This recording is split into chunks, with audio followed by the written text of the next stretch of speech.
little bit here, but right now we're going to go to more from Donald Jr. and Eric Trump. President's sons unveiling a new hotel line, taking on their father's critics. They did it with Tom Yamas right here, back with more of his exclusive interview. George, good morning. The Trump brand has always been a luxury brand, and when it comes to hotels, only 5 stars. But that's all changing. Don and Eric Trump, the president's son, have a new idea, and it came directly from campaigning across the country. If this looks familiar, the Trumps and their helicopter. I would say this entrance looks familiar. Good to see you. Good to see you too. It's because Eric and brother Don are back campaigning, this time for new business.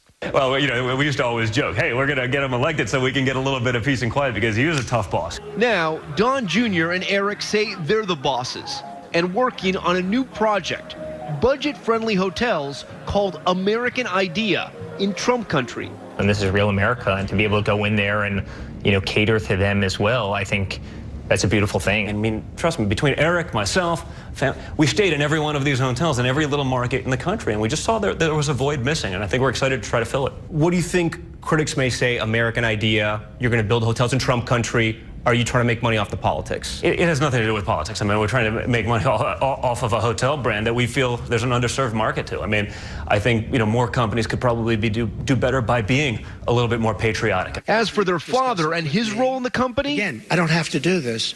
They're not going to discuss it with me. Eric says they do discuss bottom line issues about the company with their father, including profit reports. We don't talk about the activities of the business. We don't talk about what we're doing in the business. We just don't mix the separation. But by showing them profit reports, that doesn't blur the lines? It doesn't blur the lines. It doesn't blur the lines. You're allowed to show that. And remember, the president of the United States has 0 conflicts of interest, 0. The announcement of their new affordable hotel line comes as their father faces maybe the biggest week of his presidency. James Comey's going to testify on Capitol Hill. Are you going to watch? Yeah, sure. Absolutely. Both sons described the investigation into Russian collusion with the Trump campaign as an effort to undermine their father's presidency. It's the greatest hoax of all time. I was there throughout the campaign.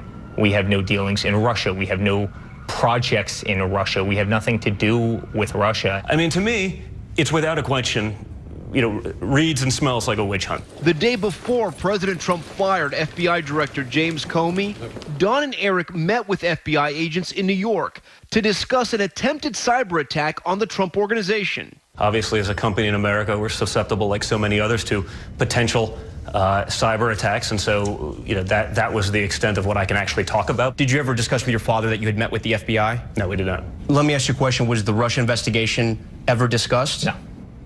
No, it was a totally separate topic. So, totally separate topic, Tom. But the next day after that meeting, your father fires James Comey as head of the FBI. Yeah. Did you discuss that initial meeting with your father? No, it had nothing to do with the subject. It had nothing to do with the subject. I understand, but did you ever discuss with your father meeting with these FBI agents? I did not. As the president now gears up for his biggest fight, his sons question if he has the best people working for him. Are you satisfied with the team he has around him right now? You know, I am, but the immediate team. But I do think there's plenty in D.C. There's probably plenty still in the White House. There's plenty of holdovers, you know, that aren't necessarily working in his best interest. Do you think there's people that are actively working against him? Oh, I think without question. But the West Wing is still a family business in one regard. What do you think about Jared and Ivanka in Washington? Do you think they're enjoying their time there? Do you think they regret going there? No, listen, I think they're doing what needs to be done, just like my father did. I mean, my father didn't need this job.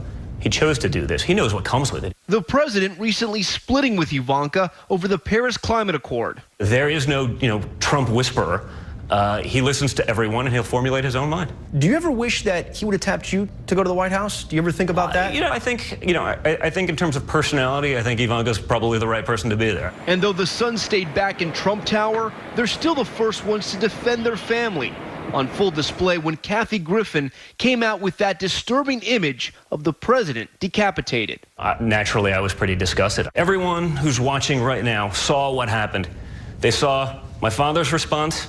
They saw the First Lady's response about her son and how it affected him. They saw my response. I don't think we've ever been so measured, perhaps on a relative basis. I don't think we did anything inappropriate, but then to run and claim victimhood, and she deserves everything that's coming to her.